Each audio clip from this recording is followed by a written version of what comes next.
Por que julgamos tanto as pessoas? Hoje nós vamos falar sobre isso. Alguém tem um problema, nós já vamos logo querendo dar a solução. Já vamos dando o nosso diagnóstico. Ou seja, alguém conta o problema e rapidamente pensamos: ah, ela que causou isso, ele que causou isso. Ah, eu faria diferente, né? Eu faria melhor. Quantas vezes a gente não percebe como nós temos o hábito já de julgar que nós faríamos melhor, que nós teríamos atitudes melhores, que se a pessoa é culpada daquilo, né? Quantas vezes nós já vamos julgando?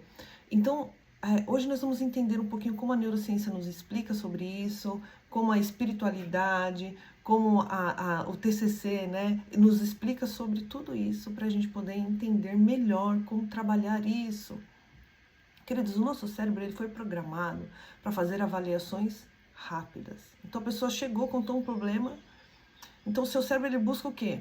Economizar energia, né? Então assim, quando nós vemos uma situação, ele tenta rapidamente já dar certo ou errado, sim ou não, se está seguro ou é perigosa, se é aceitável ou inaceitável. Então são respostas rápidas. Ele quer que você esteja argumentando algo rápido, né? Então esse processo envolve uma região ligada ao social, como o córtex pré-frontal. Mas existe um problema aí. Quando fazemos um julgamento rápido demais, o nosso cérebro ele preenche lacunas com suposições, não com fatos. Olha só que sério isso. Então ele vai preencher lacunas com suposições e não com fatos. E isso muitas vezes faz com que nós sejamos pessoas julgadoras, sem conhecer a história completa da pessoa. Olha que sério isso, como a gente tem que trabalhar isso em nós, no nosso cérebro, para a gente não ter resposta rápida, para a gente tentar analisar o que realmente a pessoa está passando, o que realmente ela está querendo me falar, antes de eu já julgar. Porque assim, você já percebeu quando a pessoa vai falando, nós já ficamos assim, por dentro, né? Na nossa mente, a pessoa tá falando, aí a gente já vai falando, nossa, eu não faria assim, nossa, a gente já vai julgando, né? A gente não tem nem o dom da escuta, né? De ouvir sem deixar seu cérebro já dar a resposta. Você já percebeu que a gente já vai ouvindo e dando a resposta interna, né? Lá dentro tá tudo respondendo, que a pessoa tá falando, nossa, eu faria diferente. Já tá trazendo tudo aquilo que a resposta para dar certa para a pessoa.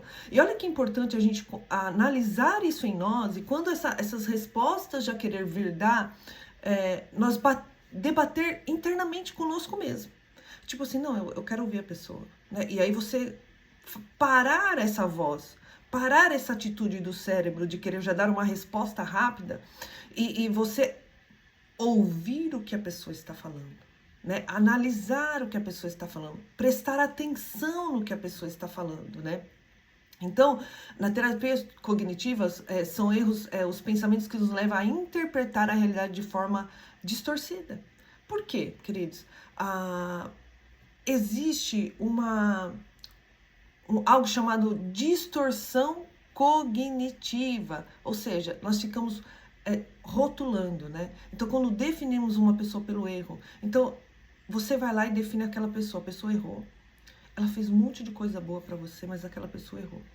Só que você vai rotular ela pelo erro dela. Você vai esquecer tudo aquilo de bom que ela já fez na sua vida. Você vai esquecer tudo aquilo de bom que já aconteceu. E você vai rotular aquela pessoa por um erro. Então você vai começar, ele é irresponsável, ele não é carinhoso,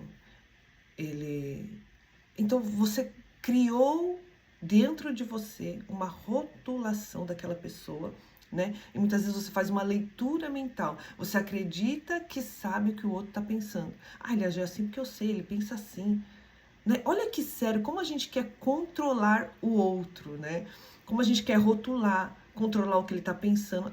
Ele agiu assim porque eu tenho certeza que ele pensou daquele jeito. Como nós sabemos tudo, né? Como nós somos, né, os donos e as donas da razão, né? Nós sabemos até que o outro está pensando, né? E muitas vezes nós generalizamos, né? Um erro vira uma conclusão sobre toda a pessoa. Então, analisa. Que história você tem vivido? Você tem rotulado? Você tem acreditado que você está fazendo uma leitura mental da pessoa ao ponto de saber que ela tomou uma atitude porque você já sabe no que ela estava pensando e você tem generalizado toda uma circunstância que você viu como se fosse um todo aí, como se fosse um checkmate na vida da pessoa. O que a palavra de Deus nos diz em Mateus 7:1? Não julgue para que você não seja julgado. Isso não significa, queridos, que nós devemos ignorar o erro da pessoa. É claro que não.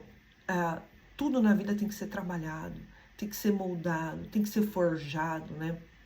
Mas como eu faço isso é que muda toda a questão, né? Então, assim, quando eu olho para o outro com compaixão, sem apontar o erro, sem ficar entendendo que eu também sou falha, ele é falho, somos falhos e vamos errar. Então, quando eu não me sinto a dona da razão ou o dono da razão, tudo muda na nossa mente.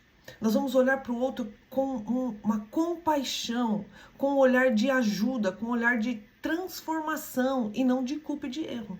E não de generalizar pelo que a pessoa está fazendo. Então é muito importante, porque a própria palavra de Deus fala, tira a trave do teu olho, para depois tirar o cisco do olho do teu irmão. Então assim, quando nós deixamos o orgulho, querido, subir para o nosso coração, nós sempre vamos achar que somos melhor do que o outro. Nós sempre vamos achar que estamos num patamar melhor. Nós sempre vamos achar que só nós fazemos, que o outro não faz nada, que quem faz é só a gente, que quem resolve é só a gente, que eu tô cansada, que é só eu que faço. Né? Então, assim, nós tiramos o valor que o outro tem e colocamos o valor só naquilo que eu faço. Né? Então, é importante nós analisarmos como nós temos olhado para o outro, para a dor da outra pessoa, para o passado da outra pessoa, para a ferida da outra pessoa. Então nós temos que passar a mão na cabeça de todo mundo. Não, queridos. Nós temos compaixão.